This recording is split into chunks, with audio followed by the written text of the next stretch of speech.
Capricorn had a rough early year, but now that we're changing into the first cardinal sign since last Capricorn season, we're ready to start anew and make a change.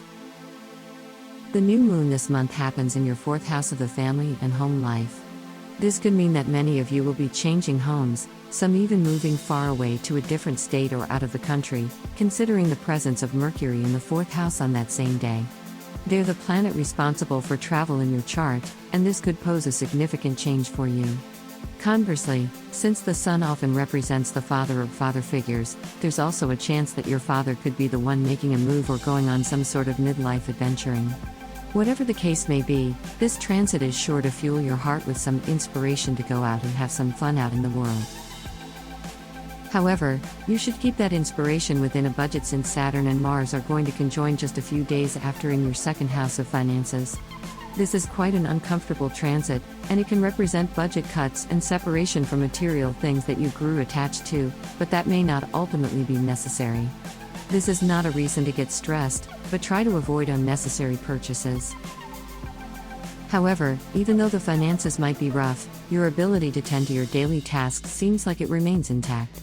This is because just as this whole ordeal happens between Saturn and Mars, you have Venus joining Jupiter in your third house. The Venus-Jupiter combo couldn't be more different from Mars and Saturn. These are the two luckiest planets in all of astrology, so it definitely shows where you should put your focus on. This transit screams, stick to the plan, don't go doing anything reckless.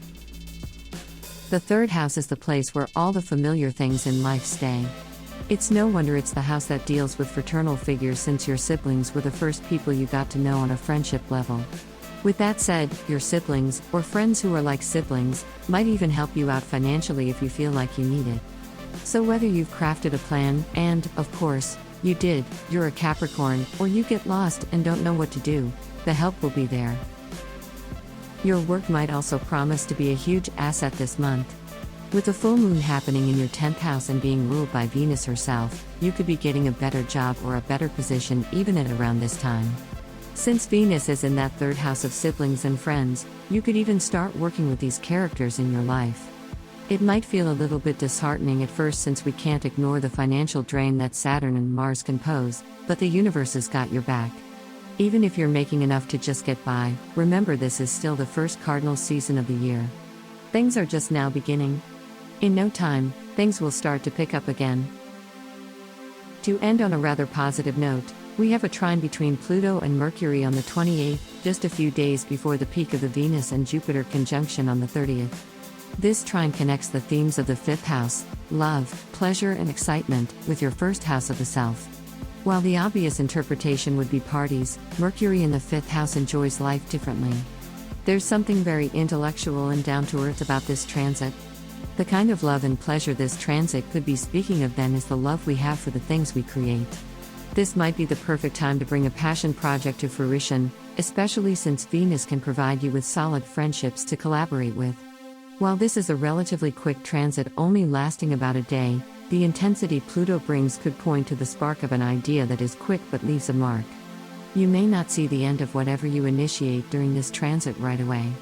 Still, if you stick to it closer to August when Mercury makes its second trine with Pluto, you could be closer to making something more definitive. You might look into teaching or traveling for work. April is bombastic, and it smells like fresh air.